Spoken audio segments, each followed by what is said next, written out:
ACP વિપુલ પટેલે જણાવ્યું હતું કે કાળુભાઈ પોશિયા સમિતિની સ્કૂલ મેનેજમેન્ટ કમિટીના સભ્ય રિંકલના પતિ છે. તેણે સિક્યુરિટી ગાર્ડ સુપરવાઇઝર કૌશલ પ્રસાદની મદદથી પોતાના સાડુભાઈ અતુલભાઈ ગજેરા અને અન્ય 2 ઓળખીતાના નામો હાજરી પત્રકમાં ઉમેરી આ ગુનો આચર્યો હતો.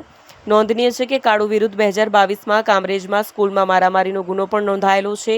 વર્ક ઓર્ડરમાં શાળા પર 8 કલાકની 3 શિફ્ટમાં 3 સિક્યુરિટી ગાર્ડની નિમણૂક કરવાનું જણાવાયું હતું, પરંતુ છેલ્લા 9 મહિનાથી શાળામાં એક જ ગાર્ડ હોવા છતાં 3 ગાર્ડના બિલ રજૂ કરીને રૂપિયા 3,67,800ની છેતરપિંડી કરવામાં આવી હતી.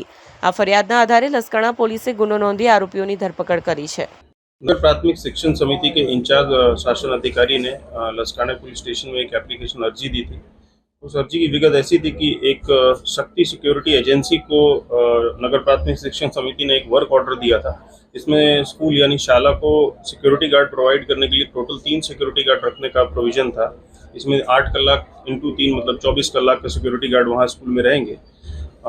जुलाई 2024 से मार्च 2025 तक जो ये शक्ति सिक्योरिटी एजेंसी है, इसने टोटल एक ही सिक्योरिटी गार्ड स्कूल में रखा और 3 लोगों का बिल बना के खोटा दस्तावेज उभा करके पगार बिल खोटा बना के टोटल फॉर्जरी जो की है वो 3,67,800 रुपये की है।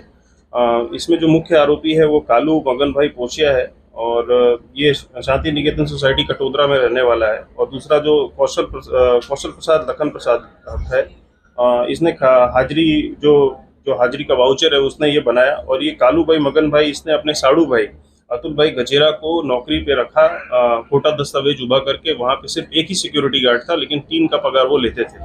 इसमें हमने बीएनएस की धारा 336(2), 336(3), 338, 340(2), 318(4) के तहत FIR दर्ज की है और 2 आरोपियों को अटक किया है।